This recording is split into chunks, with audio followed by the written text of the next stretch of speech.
Hello everyone! In this video, I'll show you how to see your card number on TD Bank app. First, open the TD Bank app and log in. Go to the accounts page to see your account number. For card controls, tap more, then settings, and select Manage Access Cards. You can also go to Banking section on the home screen, choose your account, and tap the Manage tab. Remember, for security reasons, the full 16-digit card number won't be visible in the app. And that's it. Quick and easy.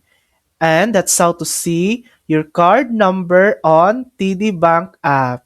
Thanks for watching!